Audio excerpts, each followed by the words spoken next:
जय राम जी की। श्री वाल्मीकि रामायण उत्तरकांड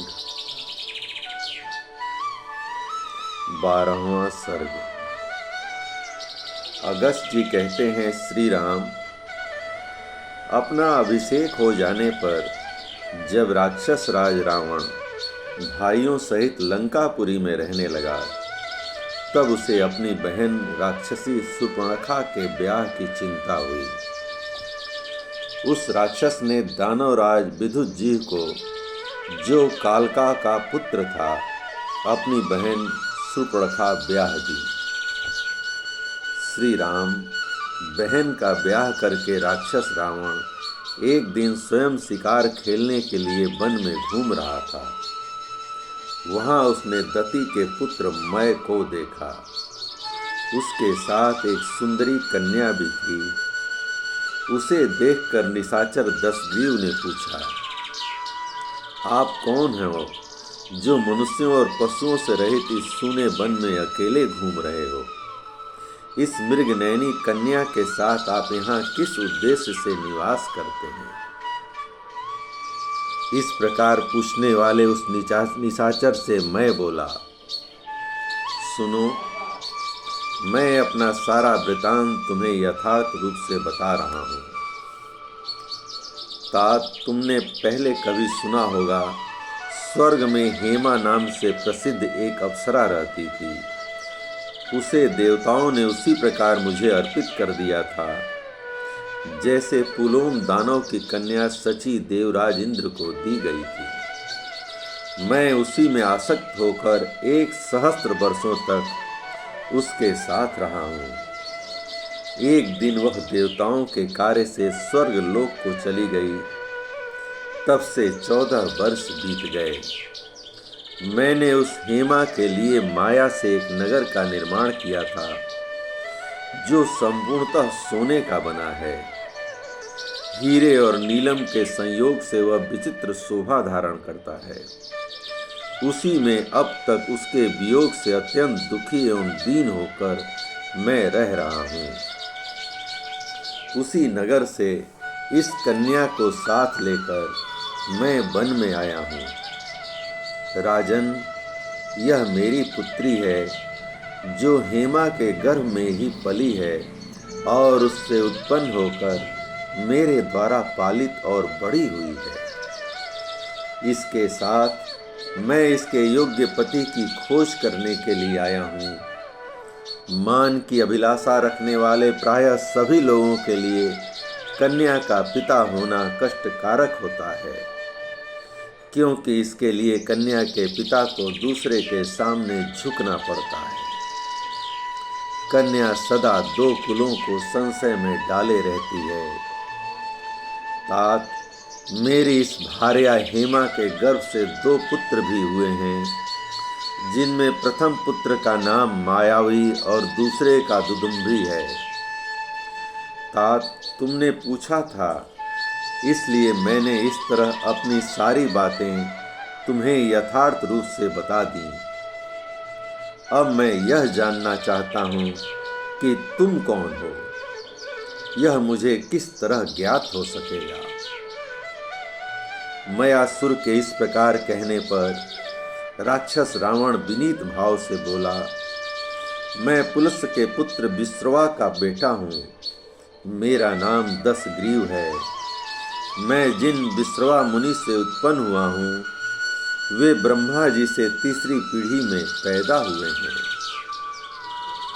श्री राम, राक्षस राज के ऐसा कहने पर दानवमय महर्षि विश्रवा के उस पुत्र का परिचय पाकर बहुत प्रसन्न हुआ और उसके साथ वहां उसने अपनी पुत्री का विवाह कर देने की इच्छा की।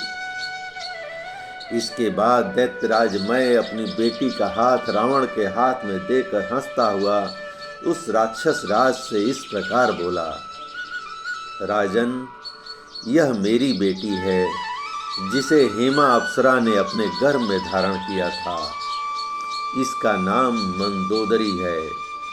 इसे तुम अपनी पत्नी के रूप में स्वीकार करो। श्री राम तब दशग्रीव ने बहुत अच्छा कहकर मयासुर की बात मान ली। फिर वहां उसने अग्नि को प्रज्वलित करके मंदोदरी का पाणी ग्रहण किया। रघुनंदन, यद्यपि तपोधन विश्रवा से रावण को जो क्रूर प्रकृति होने का शाप मिला था उसे मयासुर जानता था, तथापि रावण को ब्रह्मा जी के कुल का बालक समझकर उसने उसको अपनी कन्या दे दी। साथ ही उत्कृष्ट तपस्या से प्राप्त हुई एक परम अद्भुत अमोघ शक्ति भी प्रदान की, जिसके द्वारा रावण ने लक्ष्मण को घायल किया था। इस प्रकार दार परिग्रह विवाह करके प्रभावशाली लंकेश्वर रावण लंकापुरी में गया और अपने दोनों भाइयों के लिए भी 2 भार्याएं उनका विवाह करा कर ले आया। विरोचन कुमारी बलि की दौहित्री को, जिसका नाम वज्रज्वला था, रावण ने कुंभकर्ण की पत्नी बनाया। गंधर्व राज महात्मा सैलूस की कन्या शर्मा को, जो धर्म के तत्व को जानने वाली थी, विभीषण ने अपनी पत्नी के रूप में प्राप्त किया। वह मान सरोवर के तट पर उत्पन्न हुई थी। जब उसका जन्म हुआ उस समय वर्षा ऋतु का आगमन होने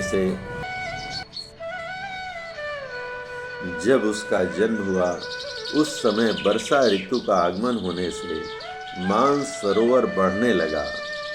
तब उस कन्या की माता ने पुत्री के स्नेह से करुण क्रंदन करते हुए उस सरोवर से कहा,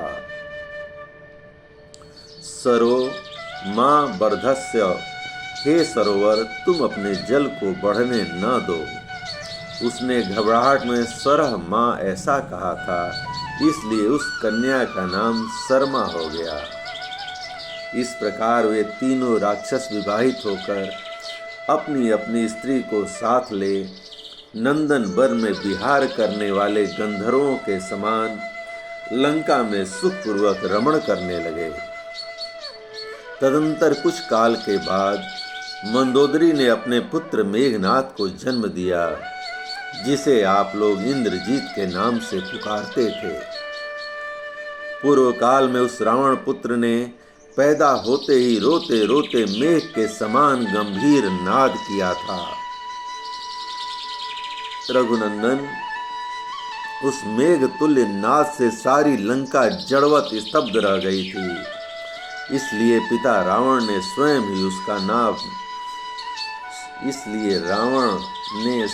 उसका नाम मेघनाथ रखा था। मेघनाथ।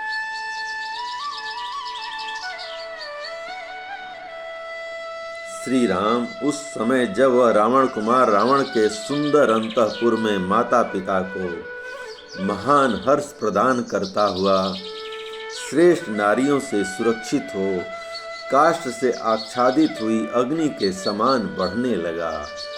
जय राम जी की। इस प्रकार श्री वाल्मीकि निर्मित आर्ष रामायण आदि काव्य के उत्तरकांड का 12वां सर्ग प्रभु श्री राम की कृपा से पूर्ण हुआ। जय राम जी की।